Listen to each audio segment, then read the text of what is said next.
Hello बच्चों, let's read the question. The question is fusion reaction takes place at higher temperature because fusion reaction जो है बहुत higher temperature पे होता है, ऐसा क्यों? Let's discuss the key concepts.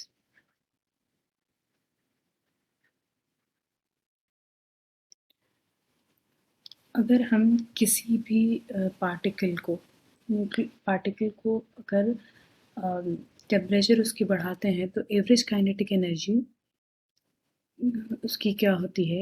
Average kinetic energy is 3/2 kT. ठीक है, और यहाँ पे K जो है वो बोल्ट्जमैन कांस्टेंट है और ये टेम्परेचर है। ये कहाँ से आया? ये kinetic theory of gases, kinetic theory जब हम पढ़ते हैं काइनेटिक थ्योरी ऑफ गैस तो वो यहाँ से आता है।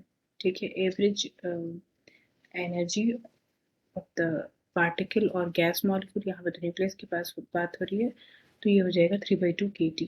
अब होता ये है कि फ्यूजन में एक एटम में क्या होता है? एक एटम में न्यूक्लियस होता है, उसमें प्रोटॉन और न्यूट्रॉन होते हैं और इलेक्ट्रॉन. ठीक है, इलेक्ट्रॉन इसके चारों तरफ रिवॉल्व करता है. फ्यूजन में हम दो स्मॉलर लाइट वेट न्यूक्लियाई को लेंगे. ठीक है, यहाँ पे भी प्रोटॉन और न्यूट्रॉन कुछ है और ये इलेक्ट्रॉन. ठीक है, तो इलेक्ट्रॉन नेगेटिवली चार्ज है. एक्चुअली तो मतलब एटम का हो रहा है ना, फिर वो एक नया प्रोड्यूस करेगा न्यूक्लियस.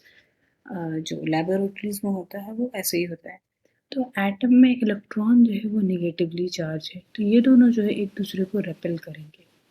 ठीक है, इसके लिए हमको बहुत हाई टेम्परेचर चाहिए ताकि इलेक्ट्रॉन को वाइप आउट हो जाए. ठीक है, लेकिन मतलब थोड़ा हाई टेम्परेचर करने से भी नहीं होगा, क्योंकि न्यूक्लियस जो है ये भी तो पॉजिटिवली चार्ज, न्यूट्रॉन का चार्ज तो कुछ नहीं होता है, न्यूट्रल और प्रोटॉन के पास पॉजिटिव चार्ज होता है.